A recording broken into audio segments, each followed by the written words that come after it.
Hi friends, இன்றைக்கி வீடியோவில் நம்ம என்ன பார்க்க போகிறோம் அப்படின்னா 8th ஃபஸ்ட் டேர்மில் இருக்க ஹிஸ்ட்ரியில் இருக்க 3வது லெசன் தான் பார்க்க போகிறோம். ஆல்ரெடி நான் சயின்ஸ் எல்லாம் வீடியோவாக போட்டிருக்கேன். பார்க்காதவங்க இதுக்கு முன்னாடி இருக்க வீடியோ பார்த்துட்டு இது கண்டினியூ பண்ணுங்கள். இந்த பொறுத்தவரை மொத்தம் 4 லெசன் இருக்குது. ஃபஸ்ட்டு 2 லெசன் வந்து சிலபஸில் இல்லை, 3வது லெசன் தான் சிலபஸில் இருக்குது. வாங்க அதில் இருக்க முக்கியமான பாயிண்ட்ஸ் மட்டும் பார்க்கலாம். வீடியோக்குள்ளே போகிறதுக்கு முன்னாடி this video sponsored by SBO digital marketing. SBO வந்து ஒரு பார்ட் டைம் ஜாப்.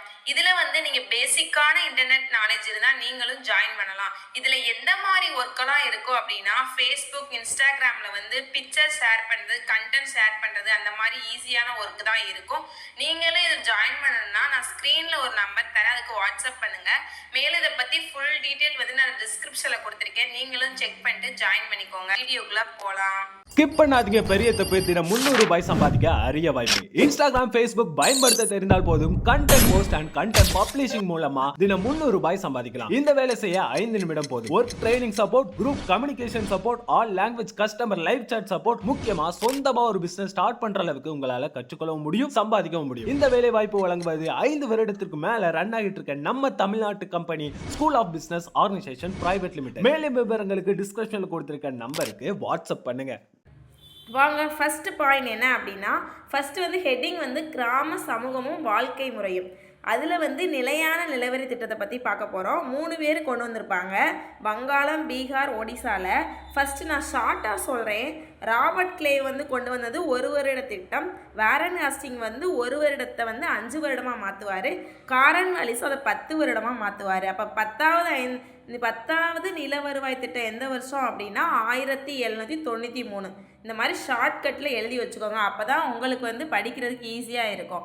ஓகேவா?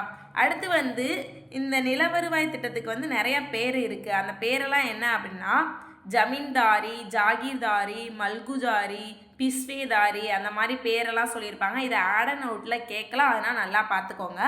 விவசாயிடமிருந்து வசூலித்த 11ல் 10 பங்கை வந்து ஜமீன்தார் ஆங்கில அரசுக்கு செலுத்தினார். ஓகேவா? அந்த பாயிண்ட் ரொம்ப முக்கியம். வங்காளத்தின் பல கிராமப்புறங்களில் ஜமீன்தார்களுக்கும் விவசாயம் கிடையே பல மோதல் ஏற்பட்டது. அடுத்து பார்க்க போகிறது ரயத்துவாரி. ரயத்துவாரினாவே தாமஸ் மன்றோ தான், 1820. ஓகேவா? தாமஸ் மன்றோ மற்றும் கேப்டன் ரீட். ஓகே, அவங்க 2 பேர் தான் அறிமுகப்படுத்தினாங்க. இதில் என்ன முக்கியமான பாயிண்ட் அப்படி என்னன்னா, 3ல் 1 பங்காக குறைச்சிட்டாங்க. அதனால நில வருவாயான மண் மற்றும் பயிரின தன்மையின் அடிப்படையில் தீர்மானித்தாங்க. அதுதான் அதோட ஹைலைட்டிங். அதுக்கப்புறம் முக்கியமான பாயிண்ட் என்ன அப்படின்னா, அரசு விளைச்சலில் 45லேருந்து 50% வரை வரியாக நிர்ணயம் செய்யுது. ஓகேவா? அடுத்து பார்க்க போகிறது மகள்வாரி. மகள்வாரி என்பது மெக்கன்சி என்பவன் சிந்தித்தையில் உதித்த ஜமீன்தாரி முறையோட மாற்றியமைக்கப்பட்ட வடிவமாகும்.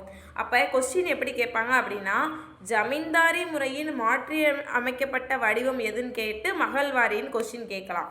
அது வந்து 1822 அறிமுகப்படுத்தினாங்க. இதை கொண்டு வந்தது யார் அப்படின்னா, நம்ம வில்லியம் பெண்டிங் முரவு. அவர் தான் சில மாற்றங்கள் அடிப்படையில் அதை கொண்டு வந்திருக்காரு. எந்த வருஷம் அப்படின்னா 1833. அந்த பாயிண்டையும் நோட் பண்ணி வச்சுக்கோங்க. அடுத்து வந்து இது வந்து ஃபஸ்ட்டு முதல்ல எங்கெங்கெல்லாம் அறிமுகப்படுத்தினாங்க அப்படின்னா, ஆக்ரா, அயோத்தியில் வந்து அறிமுகப்படுத்தினாங்க. அந்த பாயிண்ட் நோட் பண்ணி வச்சுக்கோங்க. கிராம தலைவர் அரசுக்கும் கிராம மக்களுக்கும் இடையே தரகராக செயல்பட்டார். அந்த பாயிண்ட் முக்கியம். அடுத்து வந்து நம்ம கிளர்ச்சிகளை பார்க்க போகிறோம். ஃபஸ்ட்டு சந்தால் கழகம். இதில் வந்து நான் ஷார்ட்டாக சொல்கிறேன், அதை மட்டும் பார்த்துக்கோங்க. 1855. ஓகேவா? அந்த இது ரொம்ப முக்கியம். இது யார் தலைமை அப்படின்னா, சிந்து மற்றும் கன்கு, அவங்க தான் தலைமையை இது பண்ணாங்க. இது எங்கே நடைபெற்றுச்சு அப்படின்னா, பீகாரில் உள்ள ராஜ்மஹால் குன்றில் தான் இது வந்து நடைபெற்றுச்சு. அந்த பாயிண்ட் ரொம்ப முக்கியம். அடுத்து வந்து இண்டிகோ கழகம். எந்த வருஷம் அப்படின்னா 1859 to 60. ஐரோப்பியர்கள் இண்டிகோ தோட்டக்காரருக்கு விவசாயிகளுக்கு மிகவும் தீமை தெரியும் வகையில் வந்து அதை விளைவிச்சாங்க. அதுக்கான இது ஏற்பட்டதான். இதில் யார் ஹெட்டு அப்படின்னா, திகம்பர பிஸ்வார் மற்றும் சரண் பிஸ்வார். ஓகேவா? அது அவங்க மட்டும்தான். இதுக்குன்னு ஒரு ஆணை கொண்டு வந்திருக்காங்க. அது எந்த வருஷம் அப்படின்னா 1862 பாகம் 6. ஓகேவா?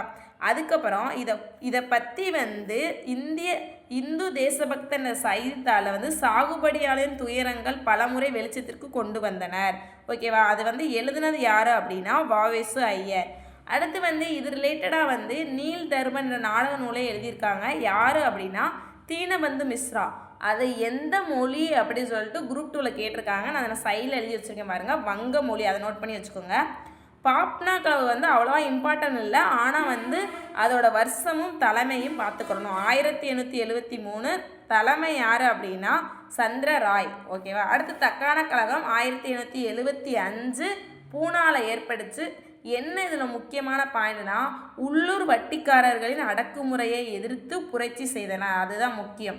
அடுத்து வந்து பஞ்சாப் விவசாயிகள் இயக்கம், அது எந்த வருஷம் அப்படின்னா 1900 தான். பஞ்சாப் நில உரிமை மாற்று சட்டம் நிறைவேற்றப்பட்டு சோதனை முறையில் செலுத்தப்பட்டது. சம்ரான் இயக்கம் ஆல்ரெடி நம்ம 12th INMல பார்த்துருக்கோம், இருந்தாலும் நம்ம பார்ப்போம். சம்ரான் வந்து 1918 அதாவது 18, சில புக்கில் 17 கொடுத்துருப்பாங்க. இது எங்கே நடந்துச்சு அப்படின்னா பீகாரில் சம்ரானில். அதாவது 20ல் 3 மடங்கு அவுரி சாகுபடி செஞ்சுருக்காங்க, அதனால தான் இந்த பிரச்சனையே வந்துச்சு. அடுத்து வந்து கேடா சத்தியாகிரகம் 1918 குஜராத்தில் கேடா மாவட்டத்தில் நடந்துச்சு. இதுக்கு யார் அப்படின்னா சர் வல்லபாய் பட்டேல், இந்திய சுதந்திரத்தின் ஒரு முனை. அவர் தான் இதுக்கு வந்து தலைமை தாங்கினார். ஓகேவா. அவ்வளோதான், இதோட இந்த பாயிண்ட் வந்து முடிஞ்சிருச்சு. இந்த இது அதாவது கிளர்ச்சி முடிஞ்சிச்சு. அடுத்து முக்கியமான கிளர்ச்சி என்ன அப்படின்னா மாப்ளா கிளர்ச்சி 1921. அதை வந்து அந்த வருஷத்தை மட்டும் நோட் பண்ணி வச்சுக்கோங்க. ஃபர்தோலி சத்தியாகிரகம் எப்போன்னா 1929. இதுக்கு யார் தலைமை தாங்கினா அப்படின்னா சர் வல்லபாய் பட்டேல் தான் தலைமை தாங்கியிருக்காரு. வரிகோட இது தலைமையில் தான் வரிகோட இயக்கத்தை தொடங்கினார். அது எப்போ அப்படின்னா 1928 பிப்ரவரி 12. அந்த பாயிண்ட் ரொம்ப முக்கியம். அடுத்து வந்து மீள் பார்வையில் பாருங்கள், காரன்வாலிஸ் நிலையான நிலவரி திட்டம் 1793 ஆல்ரெடி உள்ளே பார்த்துருக்கோம். நீல் தர்மன் யாருன்னா தீனபந்து மித்ரா, அது வந்து வங்க மொழி. ஓகேவா. பூனா மாவட்டத்தில் விவசாய கிளர்ச்சி வந்து தக்கான கழகம் 1875. அவ்வளோதான் ஃப்ரெண்ட்ஸ், இதோட இந்த லெசன் முடிஞ்சு. நாளைக்கு வந்து மக்கள் புரட்சி அந்த லெசன் பார்க்கலாம். நீங்கள் சொன்ன மாதிரி பின்னாடி 1 வேர்டு அட்டாச் பண்ணியிருக்கேன், நீங்கள் அதை பார்த்து உங்கள் புக்கில் வந்து நோட் பண்ணி வச்சுக்கோங்க. உங்களுக்கு என்னோடய வீடியோ பிடிச்சா லைக் பண்ணுங்கள், ஷேர் பண்ணுங்கள், கமெண்ட் பண்ணுங்கள். முக்கியமாக உங்கள் ஃப்ரெண்ட்ஸ் யாராச்சும் TNPSCயில் குரூப் 2 குரூப் 4 படிக்கிறாங்கன்னா அவங்களுக்கு என்னோடய வீடியோவை ஷேர் பண்ணுங்கள். ஓகே, பாய்.